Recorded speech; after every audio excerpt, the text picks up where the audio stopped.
There are only 5 specific systems that a business needs to run without you and make you money while you sleep. After scaling past 25 million with a fully remote team and working with over 2,000 businesses, I've learned that most entrepreneurs miss these completely. These are the exact systems I use today to profit millions of dollars a year while I spend my days flying my plane, enjoying my boat with friends, and working only on the things that give me energy. System number 1 is the theory of constraints. This is the fastest way to scale a business that I've personally seen. And the concept is very simple. Every business has multiple points of constraint. For example, it could be in marketing, could be sales, could be client success, could be operations, could be hiring, etc., etc. And what you need to be able to do is to be able to correctly identify which constraints you need to unlock first that will make everything else in business much easier. The problem is that most entrepreneurs try to solve all of their problems at the same time, and they think they're the only person that can properly identify and solve the problems. So instead, you need to build a systematic approach to identifying and eliminating constraints so that your business isn't dependent on you.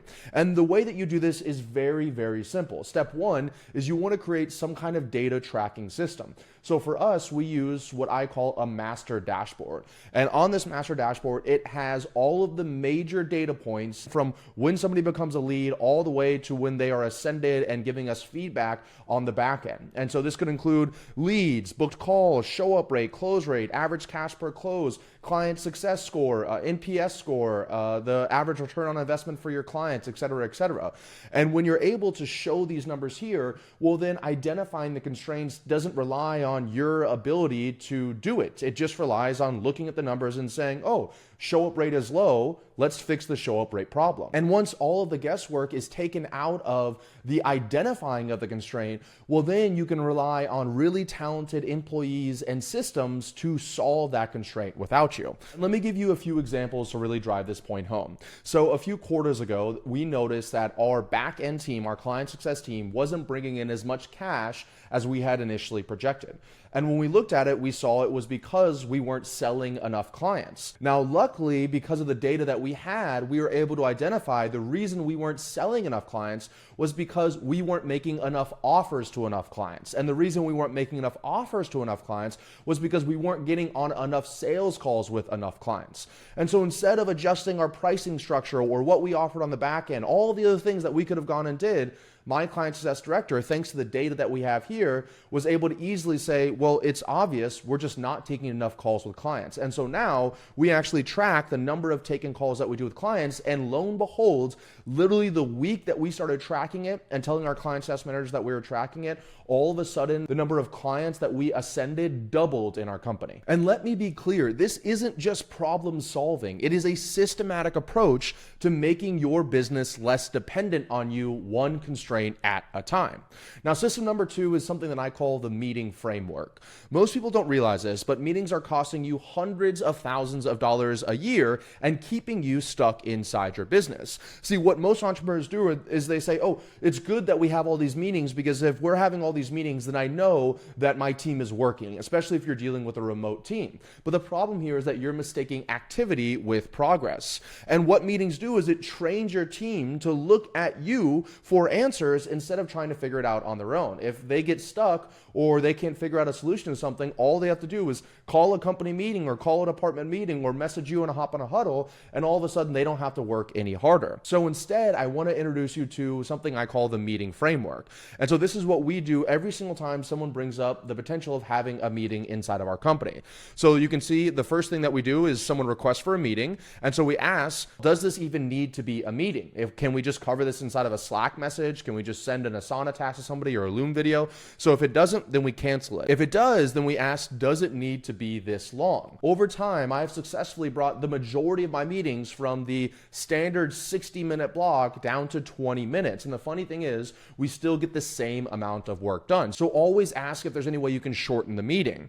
Now, the third thing is, does it need to be recurring? A lot of people love to say, yeah, let's set this up every single Monday at 9 a.m. That way we can make sure we're keeping pace. But in reality, does it really need to be every Monday? Could it be every other Monday? Maybe once a month? And instead keep pace using like a project management software like ClickUp or Asana. The next question we have to ask is probably my favorite, which is, does everyone need to be there? This came to me because I was hopping on a bunch of company-wide meetings, and I would see that 80% of my company wasn't even paying attention. And instead of me being upset that these people weren't paying attention, I took an intrinsic look and said, am I just having everybody here so I feel special and important? Could these people maybe be doing something that's a better use of their time? And the answer to that is obviously yes. And so what we do now is we make sure that the only people that are on the meetings are the key stakeholders in whatever decisions that we're making. And the final question you're going to ask here is that, is there any work or updates that can be given in advance? What a lot of people do is they think that meetings are where work gets done. And in my opinion, that's the wrong way to look at meetings. Meetings should be a collaborative opportunity for you guys to update each other on specific things, but you shouldn't necessarily be using it to actually physically do the work itself, because the majority of the work that you're doing, you can do by yourself. So if there's ever a chance that you can make that meeting shorter or more productive by doing work in advance or sending homework to the other meeting attendees, always make sure to do it. You see, when you follow this meeting framework, you will become a true investor in your business, showing up to one monthly leadership meeting, giving strategic guidance, and letting the team handle everything else. In my opinion, this is the ultimate freedom in your business, and this is where essentially I am right now. I have a really talented leadership team, and so all I do is hop on a once-a-week meeting with them, and they just give me updates on where they're at in their numbers and maybe ask me any questions they need help on, and then they go out and actually execute. The most important part here is that I never have any homework from these meetings. System number 3 is the accountability chart. Really quickly, a lot of people ask me, Ravi, why do you invest so much time, energy, and effort in these YouTube videos? And that's because these videos literally generate 50% of the high ticket sales in our company and has for the past few years. That's millions of dollars in profit a year I get from these simple YouTube videos. For the first time ever, I released a brand new product called the YouTube Lead Machine, where I reveal everything you need to know about creating simple YouTube videos to generate high ticket clients for months and even years to come. If you want access to it, click the link in the description down below. Now, most entrepreneurs become stuck in their business because nobody knows what they're responsible for. This ultimately forces the entrepreneur, the CEO, to become what we like to call the throat to choke. And the throat to choke is essentially, if all else fails, if we can't figure out what's going on right now, who is responsible for solving this problem? Who's responsible for this number? And if you don't have that documented for every single position inside the company, then unfortunately, you're the person that's going to be the one throat to choke because you're the only person who cares that much. So to really drive this point home, I want to tell you a short story. A few years ago, I was on a leadership meeting, and I remember that we were seeing a down month. And when I was looking at our data tracking system, it was abundantly clear that the biggest problem was that we had a 50% show rate on our sales calls. It's really hard to scale a business when only 1 out of 2 people that are supposed to show up to a sales call actually shows up. And so I looked at my sales director and I said, hey, why is this number like this? What are you doing to fix it? And my sales director said, oh, I don't know. Show up rate's not my problem. We're just supposed to be there when we take the sales calls. And so then I looked at my marketing director. I said, hey, why is this number like this? What are you doing to solve this? And he said, whoa. We just booked the calls. We're not supposed to make sure they show up. And it was in that moment that I understood the power of an accountability chart, that I understood the power of a one throat to choke, because we were literally losing hundreds of thousands of dollars a month because nobody knew who's responsible for show up rate. So ultimately, we identified that as a constraint, and we identified that marketing is going to book the calls, but sales needs to make sure that they show up on the calendar. And that is why we added that to the salesperson's accountability chart. Both the sales director and the salespeople are responsible for show up rate. And what do you know? The next month, we stabilized back at about 85% show up rate. Now, instead of traditional organizational charts, which are ambiguous and unclear, you want to create an accountability chart, which includes responsibilities and key performance indicators. So here's an example of our accountability chart. And you can see here, this is our client success team. So we have our client success director, whose main KPI is back end new cash. And you can see we have 5 client success managers underneath them. We have a client success assistant, and we have a community manager. And you can see everybody is beholden to that one KPI, which is back end new cash, but they also have to be responsible for quality control, client success, client results and satisfaction, community management, et cetera, et cetera. So now we know, let's say, for example, that the back end new cash was lower than it should be.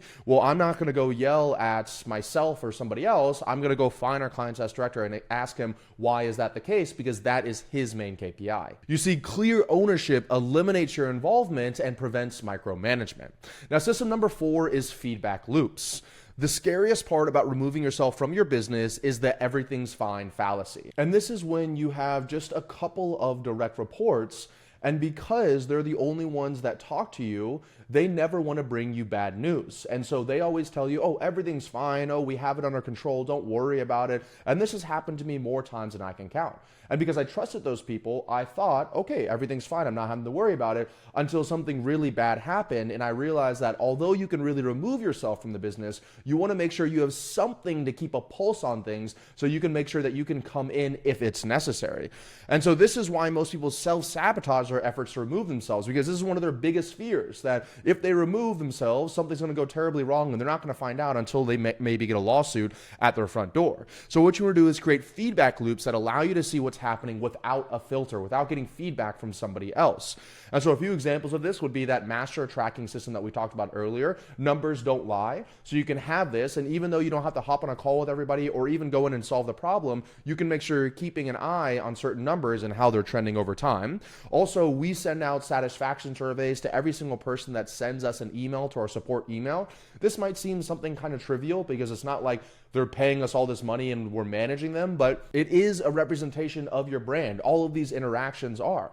And so if somebody has a really poor experience because they emailed you and wanted to ask a question, then they're probably not going to say something great about you to somebody else, even if they never really worked with your business. So we implemented a satisfaction survey, and through HubSpot, you can only go from 1 to 7 on these satisfaction surveys. And this goes out to every single person that sends a ticket into our support team. And as you can see in this rating here, we have a 7 out of 7. And the response was, the speed of you guys responding was why I gave it a 7. Thanks so much. Another example of this is for our high ticket clients. We send out multiple satisfaction surveys throughout their journey with us. So as soon as they get enrolled, within 3 days, we send a satisfaction survey. After their onboarding call, after a one-on-one call, 45 days after working together, et cetera, et cetera. And so these are really great ways that I can plug in to how my clients are seeing results and what their experience is going to be without me having to speak with every single client, or without me having to go talk to their client success manager who might not paint the picture as accurately as it actually is. This is one of the only channels that I still have access to as a CEO of the company, because I want to make sure that I'm seeing all of the raw feedback as it's coming in. And the final area that I seek feedback is actually going to be on my bi-weekly one-on-ones with my direct reports. Now, I know that this could cause people to maybe lie to me or stretch the truth a little bit, but I've learned that if you don't have everybody together on one large meeting and it's just you and one other person, they're maybe willing to be a little bit more open about what the true state of things are. And so I asked them on here, what do you think your department did well over the past week? What do you think they could have done better? And then I actually also asked them, how can I support you better as a leader? And what feedback do you have for me? So these are great opportunities for us to get to the real heart of some of the problems that maybe they wouldn't want to say when all of the other department heads were on the same meeting. Now, let me be abundantly clear. This does not mean that you will come in and solve every problem that comes up, but it does let you catch problems before they explode. For example, if you see one client give you a low to satisfaction rating, I wouldn't recommend that you hop in there, hop on a call with the client, hop on a call with the client success director and put your fingers all over it, but instead just make a mental note, maybe bring it up on your one-on-one. And then if you see 2, 3, 4 lower ratings come up, well, then maybe it's time to intervene and see, is there some system problem that needs to be fixed, or maybe a people problem that needs to be fixed. And finally, system number 5 is going to be what I call the let it burn framework. This is the one thing that I personally struggled with the most, because it can be hard to watch people make mistakes that you know are wrong, but that is the only way that they will grow and that you will ever be free. The truth is that not every fire needs a fire department, and 80% done their way is greater than 100% done your way. And this is one of the quotes that I love to run my company by. It's by Ray Dalio. He says, create a culture in which it's acceptable to make mistakes, but unacceptable not to learn from them. So you don't want to necessarily shy people away from making mistakes, or else they're always going to be relying on you. But you also don't want to make it okay where people just make the same mistakes 10, 20, 30 times because they know you'll never get upset. So this captures it perfectly. You want to make sure that people can make mistakes, but if they're not actually learning from those mistakes, then that's when you need to intervene. You need to be okay with chaos. You need to be okay with people making costly mistakes, because your real job is not to be a firefighter. Your real job is to build strong systems, hire smart people, set clear values, and become totally unnecessary for your business. Remember, a good business runs without you, but a great business grows without you. Remember guys, if you want to get instant access to the exact system that we use to generate dozens of high-ticket clients a month from these simple YouTube videos, make sure you go down below and get your hands on the YouTube lead machine today.